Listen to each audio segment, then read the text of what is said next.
Welcome to nine ultimate. तो हम लोग साइंस में आज फिजिक्स पढ़ने जा रहे हैं और फिजिक्स में जो है वेव टॉपिक पढ़ने जा रहे हैं। इसके बाद हम लोग साउंड भी पढ़ेंगे। और जो भी नए लोग हैं तो पिछला वाला क्लास ज़रूर देखना हमारी फिजिक्स की, और बायोलॉजी वाली भी क्लास देखना। और ये आपका तमाम सारी परीक्षाओं के लिए बेहद ही महत्वपूर्ण है। चाहे आप किसी भी राज्य का पीसीएस हो, रेलवे हो, एसएससी सीजीएल हो, सभी एग्जाम के लिए बेहद ही महत्वपूर्ण है। तो समय बर्बाद ना करते हुए हम लोग शुरू करने जा रहे हैं तरंग यानी कि वेव। तो वेव में हम लोग तमाम सारी चीज़ें पढ़ेंगे कि वेव को दो भागों में बांटा गया है, यांत्रिक तरंग और विद्युत चुंबकीय तरंग। यांत्रिक तरंग के भी दो भाग है, अनुदैर्ध्य तरंग और अनुप्रस्थ तरंग। तो आप सब लोग प्लीज अंत तक बने रहो। आप देखो, सबसे पहले वेव शुरू करने हैं। तो आपके मन में प्रश्न आया होगा कि वेव कहते किसे हैं। तो देखो वेव क्या है। तो पहले एग्जाम्पल से हम लोग कुछ एग्जाम्पल मैं आप लोगों को सामने देता हूँ, फिर परिभाषा पे चलेंगे। तो वेव किसी माध्यम में उत्पन्न एक प्रकार का विक्षोभ है। वेव एक प्रकार का ऊर्जा है। अब आप लोग कहोगे कि विक्षोभ का मतलब होता है डिस्टरबेंस। वेव कैसे डिस्टरबेंस हो गया? तो देखो वेव ऊर्जा कैसे हुआ इसके बारे में भी चर्चा। देखो सबसे पहले मान लो ये जमीन है, मान लो सतह ले लिया, और ये कोई दीवार है। यहाँ पे मान लो कुछ ईंट रखा गया है।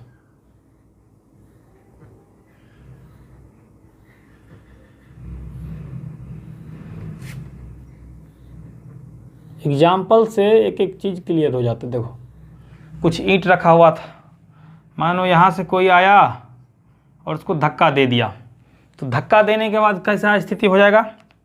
देखो धक्का दोगे तो यही ये है, इस तरीके से हो जाएगा। मान लो ईंट यहाँ पे गिरा, फिर यहाँ पे, फिर यहाँ पे, यानी कि एक ईंट में हमने धक्का दिया, इसके बाद ये गिरा, ये गिरा, ये गिरा, ये गिरा, ये गिरा। क्या हो रहा है?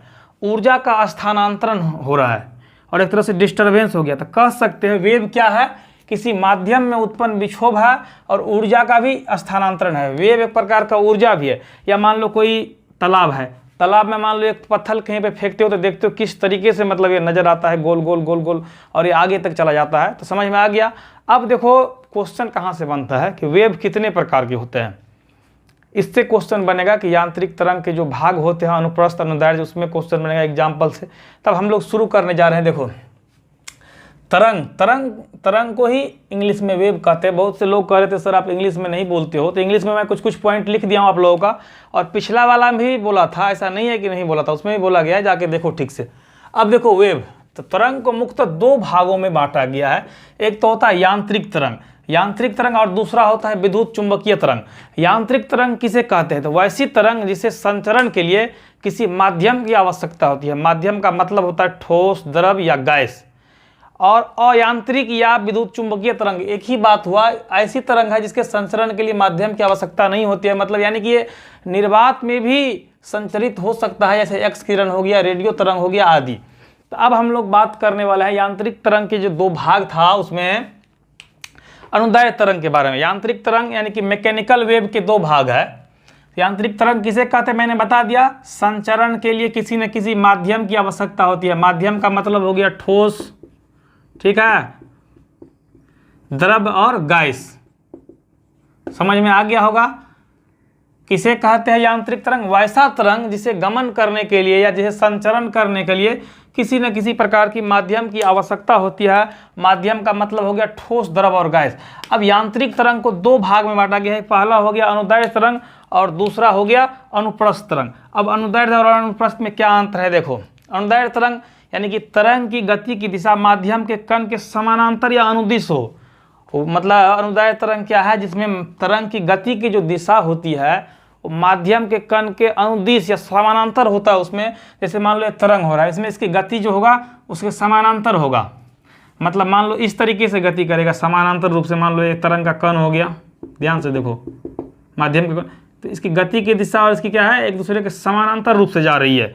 जैसे ध्वनि तरंग, एक बार बिहार पीसीएस 67 बीपीएससी में पूछा गया था कि ध्वनि तरंग किसका उदाहरण है? तो अनुदैर्ध्य तरंग का। क्योंकि मान लो ये ध्वनि है, मान लो कोई लाउड स्पीकर यहाँ पे लगा हुआ है, ये लाउड स्पीकर लगा हुआ है, यहाँ पे मान लो माध्यम के कण है, इस दिशा में ऐसे तो सुन रहे हैं। तो इसमें क्या होगा कि इस दिशा में ऐसे ऐसे जा रही है, ठीक है ना। तो इसीलिए जो है ध्वनि तरंग किसका उदाहरण है? अनुदैर्ध्य तरंग का। साथ में एक स्प्रिंग को खींच के छोड़ दो तो ये भी हो गया किसका उदाहरण? अनुदैर्ध्य तरंग का। अब देखो अनुदैर्ध्य तरंग के लिए कुछ महत्वपूर्ण पॉइंट है कि अनुदैर्ध्य तरंग एक ऐसा तरंग है जो सभी माध्यमों में गमन करता है, यानी कि ठोस, द्रव और गैस तीनों में गमन करता है। लेकिन अनुप्रस्थ तरंग अब देखो क्या होता है, वैसा तरंग जिसके संचरण की दिशा लंबवत कंपन करे। ये क्या था कि ये जो था समानांतर या अनुदिश कर रहा था, लेकिन इसमें क्या होगा, लंबवत कंपन होगा, ऐसे ऐसे ऊपर नीचे होगा। और इसमें क्या होगा, एग्जाम्पल तनी हुई रस्सी में उत्पन्न कंपन, पानी की सतह पे जो उत्पन्न कंपन होता है उसको कहते हैं, इसका उदाहरण हो गया ये अनुप्रस्थ तरंग का। लेकिन ठोस में ये केवल और केवल ठोस में उत्पन्न होता है, गैस में उत्पन्न नहीं होता है। अब आप कहोगे कि आपने कहा कि पानी की सतह पे भी उत्पन्न हुआ था, तो नहीं, पानी के सतह पे ही केवल उत्पन्न होता है, ये पानी के अंदर होता ही नहीं है। तो देखो अनुप्रस्थ तरंग क्या होता है, लंबवत कंपन करता है। एक तो तनी हुई रस्सी में उत्पन्न कंपन, एग्जाम में पूछ देगा कि तनी हुई रस्सी में जो कंपन हो रहा है कौन सा कंपन है, तो अनुप्रस्थ तरंग हो जाएगा। पानी की सतह पे भी उत्पन्न होगा, ये पानी की सिर्फ और सिर्फ सतह पे आप जो कंकर मारते होंगे तो देखा होगा, लेकिन केवल ठोस में उत्पन्न होता है, गैस में ये होता ही नहीं उत्पन्न, ठीक है ना। पूछा जाएगा, देखो माध्यम की आवश्यकता थी यांत्रिक तरंग में, तो माध्यम तो यहाँ पे एक है, इसीलिए एग्जाम्पल दे दिया गया कौन सा, केवल और केवल ठोस में उत्पन्न हो रहा है और द्रव की सतह पे। लेकिन अनुदैर्ध्य तरंग जो था वो तीनों माध्यमों में हो रहा था, ठोस, द्रव और गैस में। लेकिन अनुप्रस्थ क्या था, एक तो लंबवत कंपन कर रहा था, साथ में सिर्फ ठोस में था, गैस में था ही नहीं, और द्रव में कहाँ था, सिर्फ द्रव की सतह पे, द्रव के भीतर नहीं।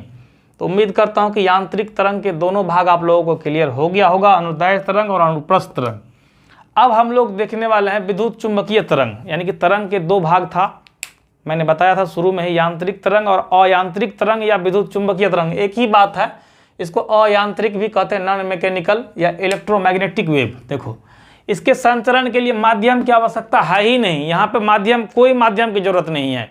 यहाँ पे दो था, एक में तो तीनों का, अनुप्रस्थ में क्या था, सिर्फ और सिर्फ गैस और जो है द्रव की सतह पे, और अनुदैर्ध्य में क्या था, तीनों माध्यम की जरूरत पड़ती थी। लेकिन यहाँ पे माध्यम की जरूरत है ही नहीं, यानी कि ये निर्वात में भी गमन कर सकती है, ठीक है ना। विद्युत चुंबकीय तरंग निर्वात में भी संचरित होती है, ठीक है ना। तो इसके उदाहरण हो गया एक्स किरण, रेडियो की तरंगे इत्यादि। तो अब देखो 3-4 यहाँ पे पॉइंट बन रही है। एक तो क्वेश्चन आ जाएगा कि निर्वात में कौन सा तरंग गमन होता है, तो आप लोग याद रखना विद्युत चुंबकीय तरंग। पूछ देगा कि तीनों माध्यमों की जरूरत किस तरंग को होती है, तो अनुदैर्ध्य तरंग को तीनों माध्यमों में गमन करता है, केवल और केवल ठोस में और द्रव की सतह पे, तो अनुप्रस्थ तरंग याद रखना। अब देखो विद्युत चुंबकीय तरंग की पहचान क्या होती है, यहाँ पे कुछ दिया हुआ है, या उसका गुण बात करें या पहचान। तो विद्युत चुंबकीय तरंग की जो चाल होती है वो प्रकाश की चाल के बराबर होती है। इसके पास अपनी संवेग और अपनी ऊर्जा होती है, यह उदासीन होती है, और इसका प्रतिपादन मैक्सवेल ने किया था। ये भी कई बार पूछा जाता है एग्जाम में, कई बार एग्जाम वगैरह में पूछा जाता है, रेलवे वगैरह में, कि या पीसीएस में भी आता है कि विद्युत चुंबकीय तरंग की पहचान किसने किया था, तो मैक्सवेल ने किया था। अब तरंग संबंधित कुछ पॉइंट है जिसको हम लोग समझते हैं, आवर्तकाल किसे कहते हैं, आयाम किसे कहते हैं, आपके भी मन में आया होगा। देखो ये तरंग वाली है, इसके ऊपरे वाली भाग को ये तरंग हो रहा है, यहाँ पे शीर्ष या श्रृंग भी लिखा था, नीचे वाले भाग को गर्त कहते हैं।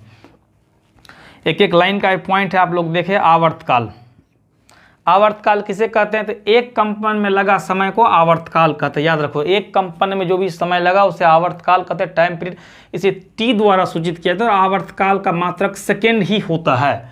दूसरा पॉइंट है आयाम, एम्पलीट्यूड। आयाम किसे कहते हैं, तो माध्य स्थिति से अधिकतम विस्थापन को आयाम कहते हैं। मान लो ये कोई तरंग हो रहा है, ये यहाँ पे साम्यावस्था में है, तो मान लो यहाँ पे 4 सेमी हुआ है विस्थापन, और यहाँ पे 3 हुआ, तो अधिकतम कह रहा है तो 4 से हम यहाँ पे आयाम हो गया। समझ में आ गया, यही हो गया आयाम।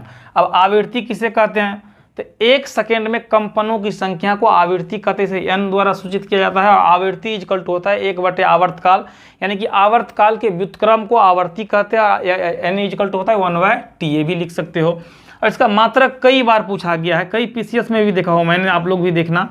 आवृत्ति का मात्रक क्या होता है, तो हर्ट्ज। याद रखो आप लोग, ये मात्रक याद रखने की जरूरत है। तरंग दैर्ध्य, तो तरंग दैर्ध्य क्या होता है, वेवलेंथ। एक आवर्तकाल में चली गई दूरी को आवर्तकाल कहते हैं। इसके लैम्डा से, इसको लैम्डा कहते हैं, लैम्डा द्वारा सूचित किया जाता है। एक फॉर्मूला देखो, अब तरंग की चाल इक्वल टू क्या होता है, यहाँ पे लिखा गया है। तो तरंग की चाल इक्वल टू क्या होता है, n लैम्डा। तरंग की चाल इक्वल टू म्यू, उसको डिनोट करते mu equal to N lambda लिखा हुआ है। अब देखो यहाँ पे मैं फॉर्मूला बताया था आवृत्ति एन, यहाँ पे एन आवृत्ति है, ये क्या है और ये क्या है, तरंग दैर्ध्य है।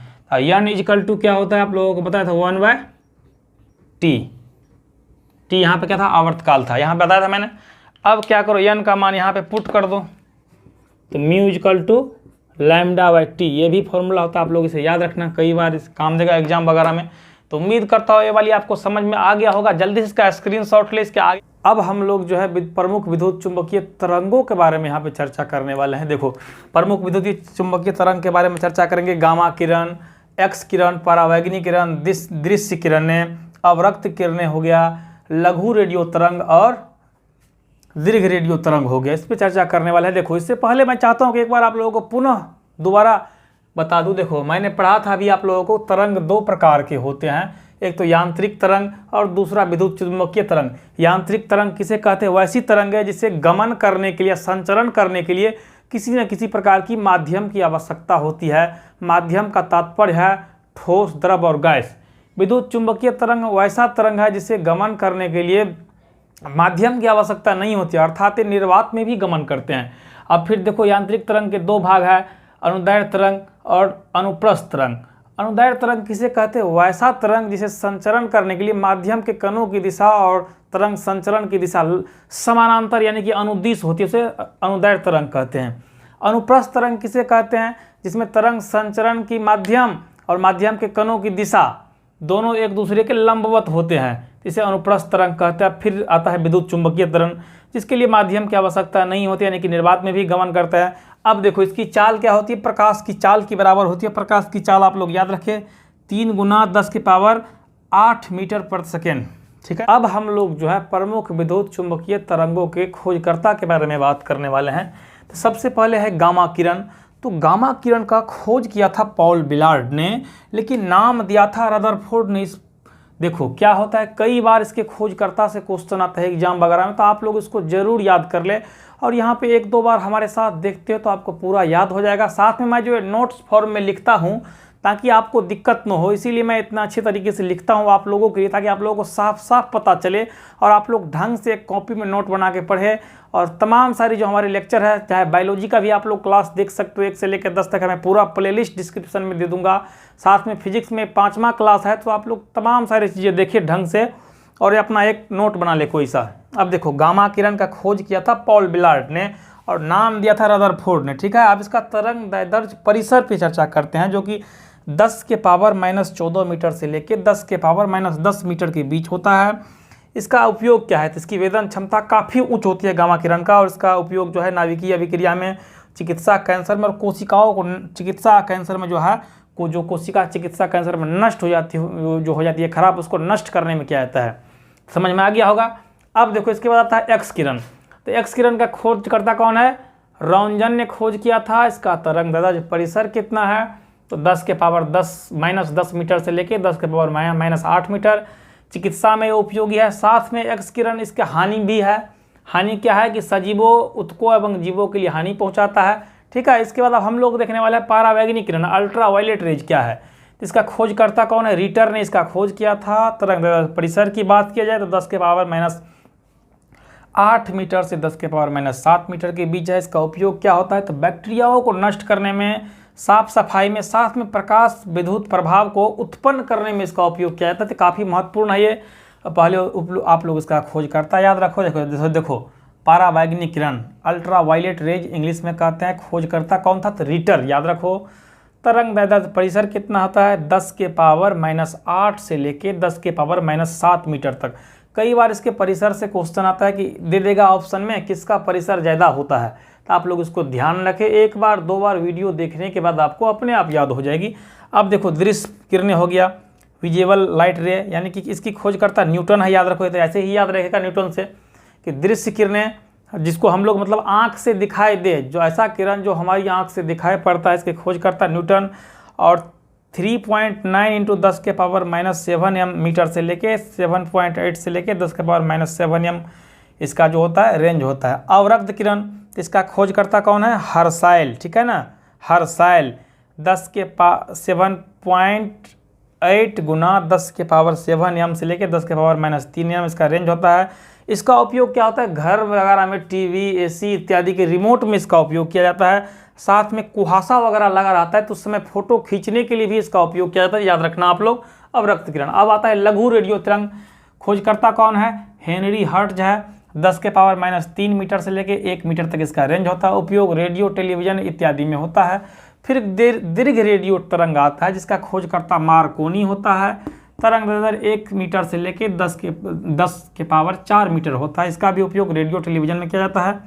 तो उम्मीद करता हूँ कि आप लोगों के टॉपिक अच्छी तरीके से आ गया होगा। एक बार 2 बार देखिए, साथ में एक बार अपने बुक से ज़रूर पढ़ ले। अब देखो, तरंग दैर्घ्य की इकाई एक छूट गया था, एंगस्ट्रॉम होता है, आप लोग इसे याद रखा, एंगस्ट्रॉम होता है इकाई, आप लोग याद रखना। बाकी 1-2 बार वीडियो देखो, साथ में हमारी पिछला वाला वीडियो भी आप लोग जरूर देखना, बेहद ही महत्वपूर्ण है। और पूरा साइंस आप लोगों को एकदम क्रमबद्ध तरीके से मैं पूरा कराऊंगा। तो आप सब लोग ज़्यादा से ज़्यादा संख्या में इसको शेयर जरूर करें, क्योंकि जब तक आप लोग देखोगे नहीं तो फिर जब आप लोग इंटरेस्ट ही नहीं लोगे तो फिर पढ़ाने का क्या फ़ायदा। ऐसे में आप सबकी जिम्मेदारी बनती है कि आप सब लोग प्लीज़ एक शेयर जरूर करें। जो भी सोशल नेटवर्क आप लोग चलाते हैं, व्हाट्सएप, फेसबुक, टेलीग्राम, हर जगह आप लोग प्लीज़ शेयर जरूर करना। धन्यवाद।